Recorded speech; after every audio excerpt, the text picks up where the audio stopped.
You will drown in eternal night.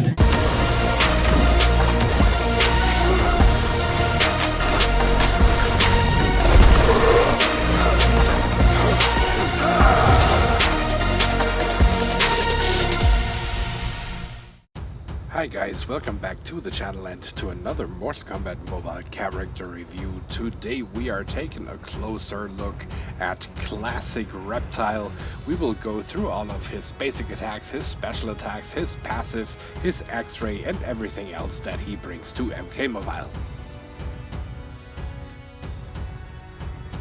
Klassic Reptile is part of the Outworld class and his passive is called Pure Toxin. Whenever opponent tags in, there is an 80% chance they become poisoned even when Reptile is tagged out or defeated. All Outworld characters on Reptile's team have 80% critical hit chance against enemies affected by poison and have immunity to poison.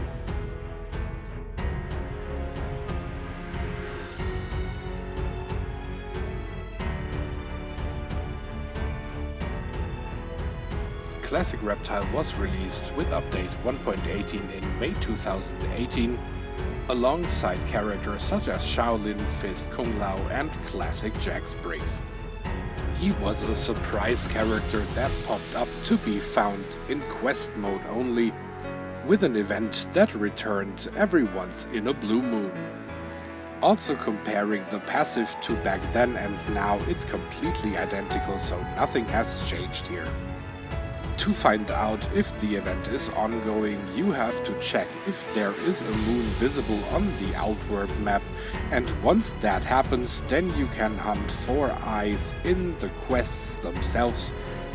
And once you reach the requirement for each fusion, which you can see on the Reptile Eye status bar, then the green special tower appears, and with that you can summon Klassic Reptile, fight against him and defeat him, and then ultimately get a fusion or a copy of his diamond card.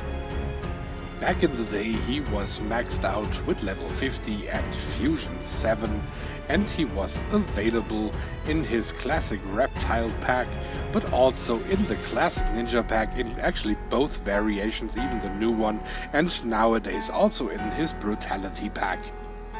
After the level cap was raised with this very update 1.18, he was maxed out with level 60 and Fusion X.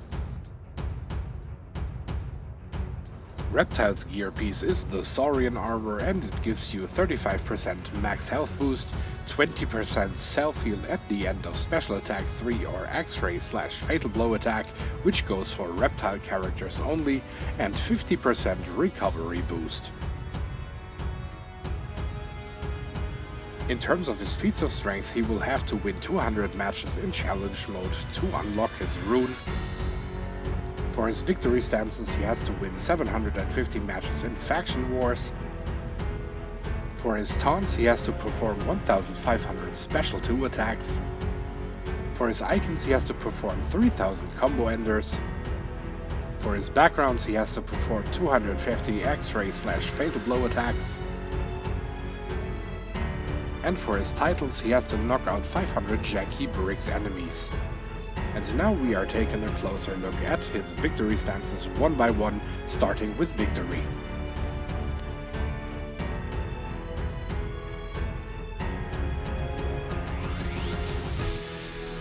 Next we have warming up.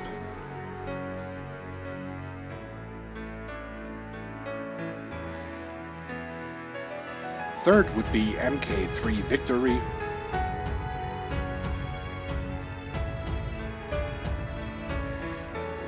And exclusive for Klassic Reptile only, Incoming.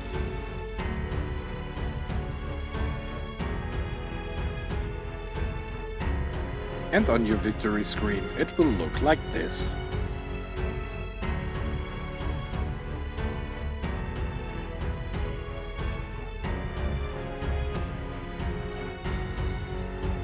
Now I'm going to show you all of his backgrounds.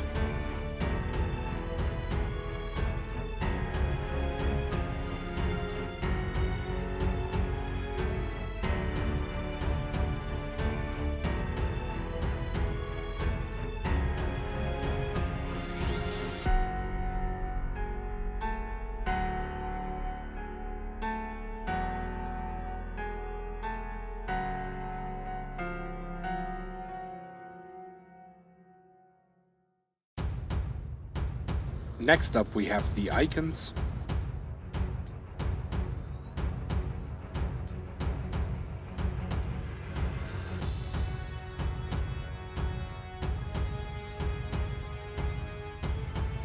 And finally the titles.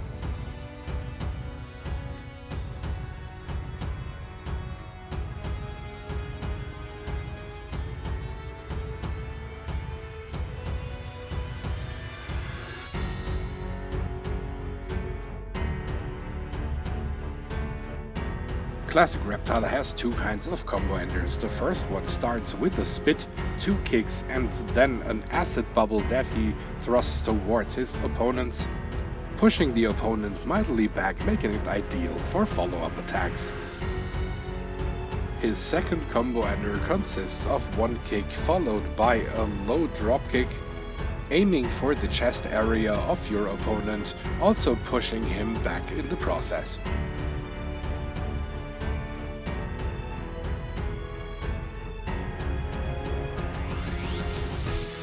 His special 1 attack is called Chameleon Charge and it has a poison effect tied to it. This one also doesn't knock down your opponent but instead pushes him back, which then of course leaves room for follow-up attacks. And what you also need to know about it is that this special 1 attack is capable of knocking out your opponents.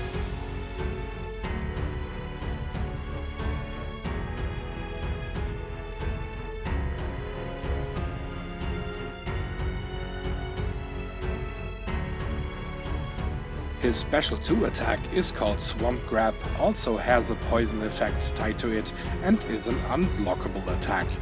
It deals a high amount of damage and you probably guessed it, this attack is also capable of knocking out your opponents.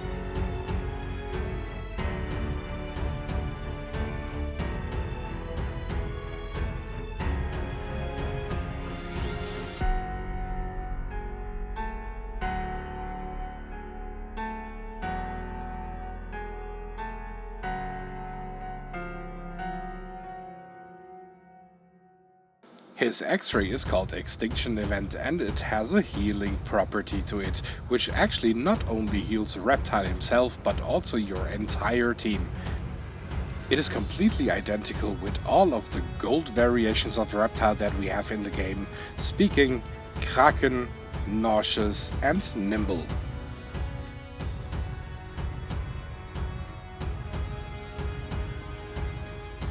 When it comes to the passive, aside from the poison resistance for the entire team, characters who tag in immediately become poison unless they resist it. Since the Sorcerer's Tower was added with update 3.2, Reptile also has a Brutality, including of course the Brutality combo ender, and if you are using the Brutal Ending talent, then of course you also have the chance for Brutality's mid-match, and then finally the big Brutality at the end when there is only one character remaining.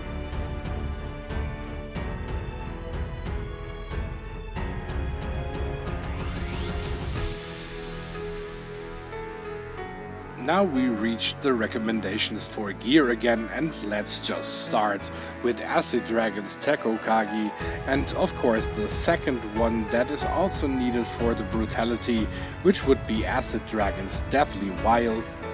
The first one gives you a damage boost by opponents affected by poison. You can blind opponents on special attack 1 use, and of course you gain 100% critical hit damage for 5 seconds whenever a blinded opponent misses an attack. The Deathly Vial on the other hand has a power generation boost built in. You gain 7% max power for all teammates after applying poison or bleed. You have the power drain reversed basically, that turns into a power steal for 50%, but of course the main reason to put it on is so that he can perform his Brutality. And what would be Brutality gear without a block breaker? Of course you can go with the Rusty Chainsaw, but also any other block breaking equipment that you wish. If you rather want to play special one focus, you'd go with the bladed fan. If you want to have a general damage boost in faction wars, then the cento blade, and so on, critical hits with the revolvers. That's totally up to you. If you want to put a strong focus on poison's gameplay, then the Crypt Spider Fang should be right up your alley, since that one gives you the chance to apply poison on combo enders. And just FYI, this one came from the Nightmare Tower, but let's get to the winner in my book, and there we go back to the Sorcerer's Tower and straight to the Varan Jacket. I simply love how he would then camouflage himself and dodge a special attack. It totally fits Reptile as a character, and therefore this one has the number 1. When it comes to my personal favorite loadout at the moment, I would go with Acid Dragon's Takukagi, Acid Dragon's Deadly Vial, the Varan Jacket plus Rusty Chainsaw. That's a pretty solid setup, I would say.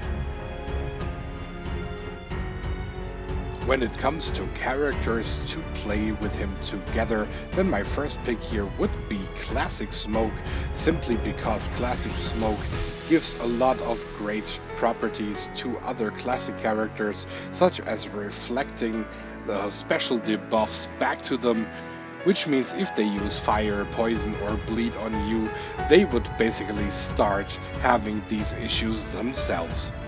My next choice, and I know that is not a very popular one, but it would be Nauseous Reptile, and with this guy in your team, your poison effects deal a lot more damage than they would usually do, and since Reptile is all about poison, especially in the classic variation, Nauseous Reptile is a great way to enhance that.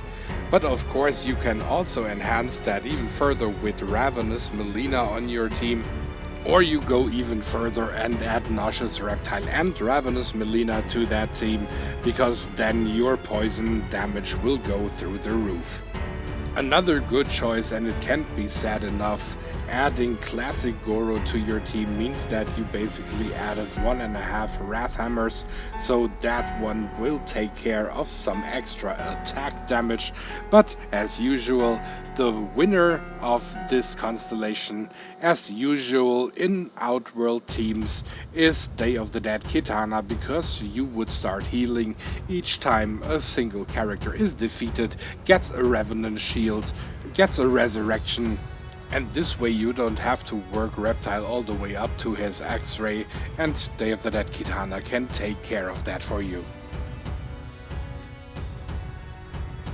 Overall, I find Classic Reptile is one of the best diamonds we have in the game, and I still remember how he was released, and back then there were no hackers who already told you which card is in the game. This thing came out of nowhere, find me in quest mode, and we all had no idea what was going on, and suddenly we discovered that there was another character secretly added by the MK Mobile team, and that was something that was so much fun for the entire community. And then finally unlocking Reptile and playing him, he was so much fun, he was fast, his passive was really interesting and unique. He was useful basically right from the get-go, because with that passive he even works at Fusion 0. If you play him with stronger cards, it didn't matter. That poison, when they tag in, was always a welcome property. And it is even to this day, because in towers we constantly have teams with regeneration, and the only thing you need to do is to add Classic Reptile to that team, and once they tag in they are no longer able to regenerate, at least for the time when they are poisoned, which makes it extremely useful to chip them down and hopefully take them out before they recover. So no question about it, Classic Reptile gets a thumbs up. But now let's have a closer look at the pros and cons, and my first pro for Classic Reptile would be the fast basic attacks. He is incredible when it comes to chaining his basics.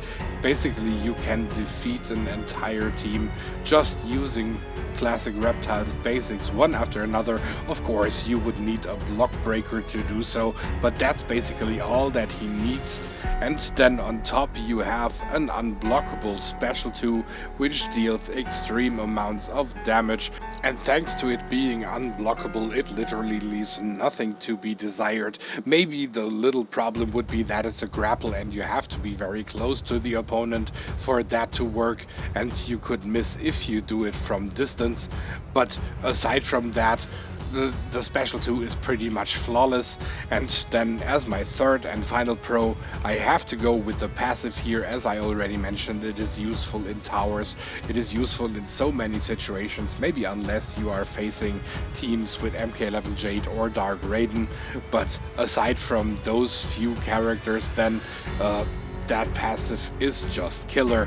But we should also take a quick look at a few of the negatives, and here I took a long time to even come up with something. And my first one actually would be the design. Surprise, surprise. My point is simply that I would rather really have the human version of a Klassic Reptile instead of this more reptilian looking design. But that is more a little cosmetic issue. And then my second con would be the dropkick. I don't really like the look of it in the basic attacks, even though it's useful and he can nicely follow up with his special attacks and they always connect after he did that dropkick. It's really just more the look that is not really that appealing to me. But then let's go for the third one, and that is that the eyes are only available on the Outworld map. Now that I've maxed them out, it's not a big deal for me anymore, but it was very annoying that we had to go back to the Outworld map to gather eyes all the time instead of using the Netherrealm quests, which give you actually more souls than instead. And that was then always a little bummer, because we lost basically souls just because the event was up. But now let's get to the final rating for Klassic Reptile, and I am willing to give him a straight 9 out of 10. He's almost a perfect diamond. He has little issues here and there and might not be the first choice when it comes to defeating tower bosses, at least for the most part. But overall, he's an amazing character, incredibly fun to play, and if you have this guy in your collection, especially at a high fusion, it's definitely nothing to be sorry about, because he really nails it.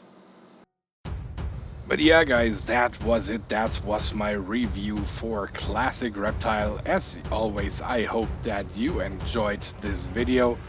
And I gotta tell you, I wanted to do this review already a long time ago, and there was always something coming in between, something else that I wanted or needed to do first, then towers coming up all the time and stuff like that. Now finally I got the Klassic Reptile review out, so that is taking a huge weight from my shoulders, because I really wanted to have the review for this guy on my channel. I hope that you enjoyed it as much as I did. But anyway, be it as it may, thank you a lot for stopping by once again and spending this almost 20 minutes here with me. Coming up will be very likely the challenge video, so stay tuned for that one. And all that's left to say is have a good one. Thank you for tuning in once again. If you enjoyed this video, please like, comment and subscribe. In case you didn't like the video, hit the dislike button twice just to make sure. And if you want to support the channel a little further, please consider joining the Patreon family of KC Mobile Gaming. You can already do that with as little as just $1 a month. And also follow me on social media like Twitter and Facebook. You will find all the necessary information in the description below of every video. If you want to see more content, then why don't you just click on one of those two videos here. Thank you for your support. Have a good one. KC over and out for today.